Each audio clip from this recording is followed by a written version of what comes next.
नमस्कार दोस्तों, crime story channel पर मैं राजेश आपका स्वागत करता हूं। दोस्तों, आज मैं आपको अपराध की जिस वारदात के बारे में बताने जा रहा हूं, वो वारदात गाजियाबाद उत्तर प्रदेश में हुई थी। तो चलिए दोस्तों, जानते हैं इस वारदात के बारे में। जिला गाजियाबाद से एक लड़की का किडनैप हो जाता है और जैसे ही उस लड़की का किडनैप होता है, उसके पिता को इस बात की जानकारी हो जाती है।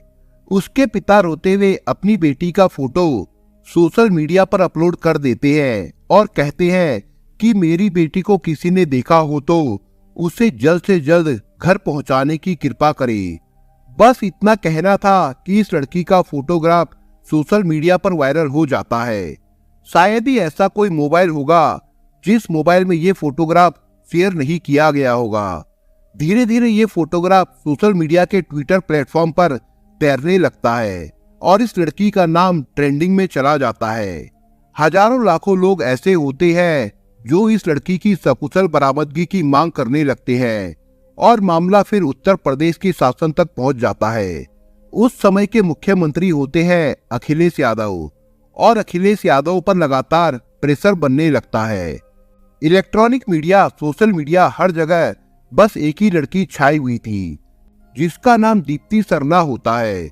आखिरकार मुख्यमंत्री को झुकना पड़ता है और वो गाजियाबाद पुलिस से संपर्क करते हैं और कहते हैं कि जितनी जल्दी हो सके इस लड़की को बरामद करिए। 36 घंटे बीत जाते हैं लेकिन पुलिस उस लड़की को वापस नहीं ला पाती, बरामद नहीं कर पाती। पुलिस परेशान हो जाती है और जब बहुत ज्यादा देरी हो रही थी तो जनता का प्रेशर बहुत ज्यादा बन रहा था।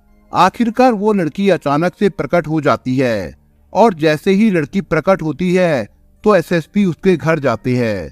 घर जाने के बाद उस लड़की से सवाल जवाब करने की कोशिश कर ही रहे थे कि तभी वो लड़की हाथ जोड़कर कहती है कि सर, मैं इस मामले की जांच करवाना नहीं चाहती। लड़की रो रही है, बिलख रही है, परेशान हो रही है। साथ ही वो मना भी कर रही थी कि मैं इस मामले की जांच नहीं करवाना चाहती। तो ये बात जब लोगों तक पहुंचती है तो सभी लोग हैरान थे, परेशान थे कि हम जिस लड़की की बरामदगी की मांग कर रहे थे, डिमांड कर रहे थे, वो लड़की जांच क्यों नहीं कराना चाहती। लेकिन पुलिस अपने स्तर से इस मामले की जांच करती है और जांच में जो खुलासा होता है वो वाकई चौंकाने वाला खुलासा होता है। इससे सबसे ज्यादा हैरानी होती है उसी लड़की को जिस लड़की का किडनैप हुआ था। आज की कहानी वाकई बहुत रोमांचक कहानी है, रोचक कहानी है। इसे सुनने के बाद आपके भी रोंगटे खड़े हो जाएंगे और आप भी हैरानी में पड़ जाएंगे कि आखिरकार ऐसा कैसे हो सकता है। ये सच्ची घटना है उत्तर प्रदेश के जिला गाजियाबाद से। दरअसल एक लड़की स्नैपडील कंपनी के अंदर सेक्रेटरी की जॉब कर रही थी। 10 फरवरी 2016 की शाम लगभग 6 बजे के आसपास जैसे ही वैशाली रेलवे मेट्रो स्टेशन पर उतरती है और मेट्रो स्टेशन से निकलने के बाद वो ऑटो पकड़ती है गाजियाबाद बस स्टैंड के लिए, तो ऑटो वाले से कहती है, भाई मुझे गाजियाबाद बस स्टैंड जाना है, और ऑटो वाला उसको बैठा लेता है। अभी ऑटो गाजियाबाद के मोहन नगर तक ही पहुंचा था कि उसका टायर पंचर हो जाता है और जैसे ही टायर पंचर होता है तो वो ऑटो वाला परेशान हो जाता है। तभी एक और ऑटो वहां पर रुकता है और ऑटो वाले से कहता है कि अगर मैडम को कोई दिक्कत ना हो, कोई परेशानी ना हो, तो क्या आप मेरे ऑटो पर बैठना पसंद करेगी। पहले से ही उस ऑटो के अंदर एक लड़की बैठी थी और एक लड़का बैठा हुआ था, इसलिए दीप्ति तुरंत ही उस ऑटो के अंदर बैठ जाती है। और जैसे ही ऑटो चलने लगता है, आगे हिडेन नदी आती है। हिडेन नदी से राजनगर की तरफ जैसे वो यू टर्न लेता है तो उस लड़की ने इसका विरोध करने की कोशिश की। ये ऑटो आप कहाँ लेके जा रही हैं? उसे रोकने की जब कोशिश करती है तभी उसके बराबर में से एक लड़का जो बैठा हुआ था तुरंत ही वो एक रिवॉल्वर निकालता है, पिस्तौल निकालता है और लड़की को लगा देता है कि शोर मचाने की कोशिश की तो तुम्हें यहीं पर जान से मार दिया जाएगा। इतना कहना था कि वो लड़की डरकर कांपने लगती है। पहले से ही यहाँ एक और लड़की बैठी हुई थी, वो ऑटो से कूदकर भाग जाती है। लेकिन उसके बाद उस लड़की का आज तक कोई अता पता नहीं है कि वो लड़की कहाँ जाती है, कहाँ नहीं जाती।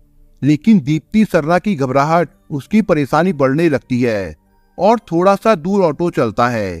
तुरंत ही एक और लड़का उस ऑटो के अंदर आके बैठ जाता है और ये ऑटो कुछ ही दूर चलता है कि उसके बाद उसे रोक लेते हैं। तभी वहां पर एक कार आती है। कार में इस लड़की को बैठा लिया जाता है और जैसे ही ये कार चलती है तभी ठीक उस कार का सीएनजी खत्म हो जाता है। उसके बाद एक और कार का इंतजाम किया जाता है। इस लड़की के हाथ पैर बंधे हुए थे, मुंह पर कपड़ा बंधा हुआ था ताकि ये शोर ना मचा सके। जैसे जैसे समय आगे बढ़ रहा था वैसे वैसे अंधेरा भी होने लगता है। लेकिन तभी तीसरी कार की भी सीएनजी खत्म हो जाती है। फिर चौथी कार का इंतजाम किया जाता है। चौथी कार i10 थी। जब ये कार चलती है तो चलते चलते अचानक कार रेतीली जमीन में फंस जाती है। तभी वो कार में से उतरते हैं। उतरने के बाद फिर से ये पैदल चलने लगते हैं। लगभग 10 किलोमीटर पैदल चलने के बाद एक नदी पड़ती है। नदी को पार किया जाता है और पार करने में लगभग सुबह के 3 या 4 बज जाते हैं। फिर एक कमरे के अंदर इस लड़की को बंद कर दिया जाता है। दिन निकलता है, लड़की की आंखें खोली जाती है, उसको चाय पिलाई जाती है और साथ ही ये जो किडनैपर होते हैं, यहाँ पर 4-5 लोग थे और पांचों के पांचों किडनैपर तरह तरह की बातें कर रहे थे। इस लड़की के साथ कोई बलात्कार करने की बात कह रहा है, कोई इसके साथ गंदा काम करने की कोशिश कर रहा है। तभी कोई ये कहता है कि इसके बदले में कितने पैसे मिल जाएंगे। ये सब आपस में बातचीत कर ही रहे थे, तब तक लड़की की आंखें बंधी हुई थी। वहां पर एक और लड़का होता है जो उन लोगों को शांत करता है कि तुम लोग ऐसा क्यों कह रहे हो, ये सब तुम्हारी प्लानिंग का हिस्सा तो नहीं था, तुम ऐसा कैसे कर सकते हो। उन्हें वो बाहर निकालने की कोशिश करता है। फिर उस लड़की की आंखों की पट्टी खोली जाती है और उसके सामने एक हैंडसम सा लड़का होता है। वो हैंडसम सा लड़का कहता है कि तुम्हें घबराने की, परेशान होने की जरूरत नहीं है। दरअसल ये जो किडनैपर है ये बहुत ही भयानक है, बहुत ही बुरे लोग हैं। ये सब जो है तुम्हारे साथ गंदा काम करना चाहते हैं। मेरी इच्छा है कि मैं तुम्हें बचाऊं और तुम बिल्कुल परेशान मत होना। उस लड़की का दिल जीतने के लिए वो बहुत सारी कोशिश कर रहा था। इसी बीच में उसने उन किडनैपरों से लड़ाई की, झगड़ा किया, यहाँ तक कि मारपीट भी की। अगर किसी ने भी इस लड़की की तरफ देखने की कोशिश की या इसका फायदा उठाने की कोशिश की तो अंजाम अच्छा नहीं होगा। सब कुछ ठीक चल रहा है और वो लोग बाहर से प्लानिंग कर रहे थे। तभी मौका पाते यानी कि दूसरे या तीसरे दिन वो लड़का जो होता है उस लड़की के हाथ पैर खोलता है और हाथ पैर खोलने के बाद लड़की को वहीं पास के रेलवे स्टेशन पर लेकर जाता है। वहां जाने के बाद इस लड़की को उस ट्रेन के अंदर बैठाता है जो ट्रेन दिल्ली की तरफ जा रही थी। जैसे ही ट्रेन दिल्ली की तरफ जाती है तुरंत ही वो अपने पिता को फोन करती है और पिता से फोन करके कहती है कि पिताजी, मैं दिल्ली के इस हिस्से में हूँ, तुम जहां भी हो जल्दी से आ जाओ। लेकिन इस बीच में उसे नहीं पता था कि दूसरी तरफ क्या चल रहा है। लड़की जैसे ही गायब होती है, अपहरण होता है, तुरंत ही ये मामला सोशल मीडिया पर वायरल हो जाता है। ट्विटर पर ये ट्रेंडिंग में आ जाता है। प्रदेश सरकार से लेकर पुलिस सभी लोग परेशान हो जाते हैं। आम लोग भी सड़कों पर उतरते हैं। हर किसी की एक ही मांग थी कि इस लड़की को जितनी जल्दी हो सके बरामद कर लिया जाए। पुलिस इस लड़की को बरामद नहीं कर पाती है और लड़की अचानक से आ जाती है और जब लड़की घर पहुंच जाती है तो उसके घर वाले सब लोग बहुत ज्यादा परेशान थे। चारों तरफ से मीडिया ने घेर रखा था क्योंकि लगातार 36 घंटे से मीडिया इस मामले की बहुत तेजी से कवरेज कर रही थी, पल पल की जानकारियां दे रही थी। जब लड़की अपने घर पहुंचती है तो उसके घर पर हजारों लोगों का तांता लगा हुआ था। यहाँ पुलिस प्रशासन के बड़े बड़े अधिकारियों से लेकर मुख्यमंत्री खुद इस मामले को अपने स्तर से हैंडल कर रहे थे। अब जब SSP Dharmendra Yadav IPS officer जब इस लड़की के घर पहुंचते हैं और जाकर पूछते हैं कि बेटा तुम्हारे साथ क्या हुआ, बस इतना सवाल करना था कि इस लड़की ने साफ तौर पर कह दिया कि सर, मैं इस मामले की कतई भी जांच नहीं करवाना चाहती हूँ। जो भी है इस मामले को यही रफा दफा कर दीजिए, यही खत्म कर दीजिए।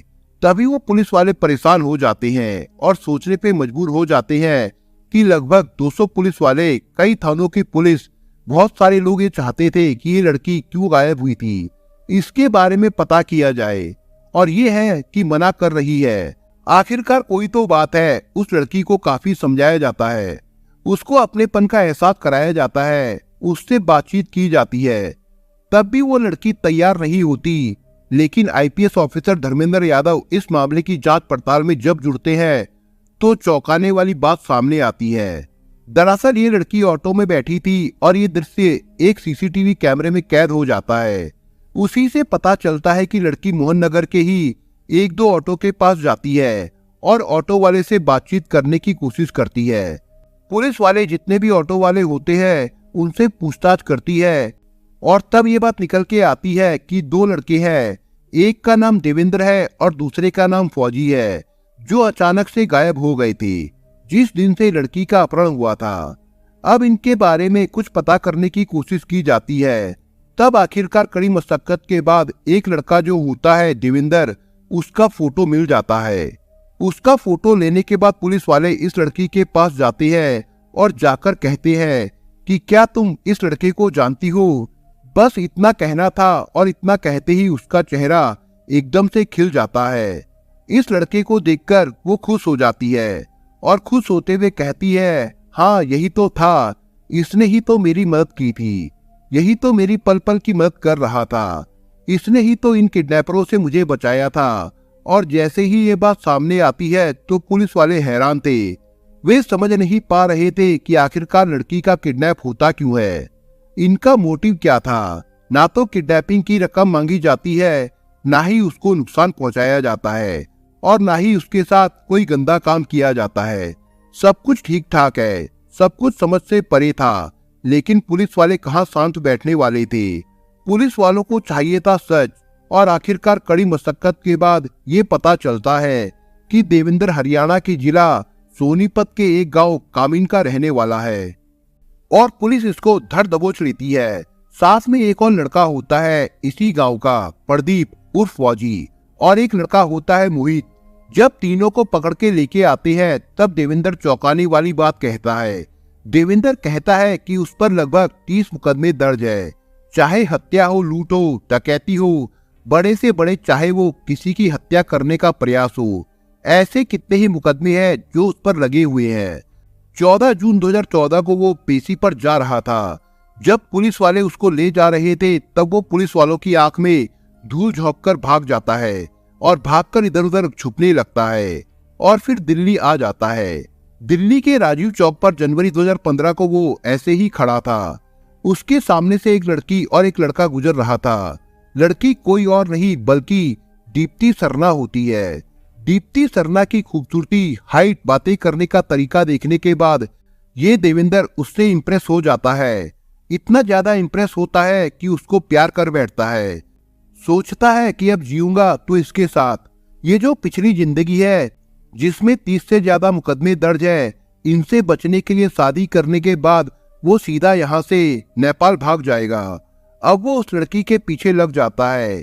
एक दो बार नहीं, लगभग एक साल में उस लड़की के 150 बार पीछे जाता है और 150 बार पीछे जाते समय ये पता करने की कोशिश करता है कि इस लड़की को क्या पसंद है, ये लड़की क्या खाती है, ये लड़की कैसे हंसती है, क्या पहनती है, इसका घर कहाँ पर है, इसके परिवार में कौन कौन है। ऐसी बारीक से बारीक जानकारी इस लड़की के बारे में वो ले लेता है और तभी इसे पता चलता है कि ये स्नैपडील कंपनी में काम करती है।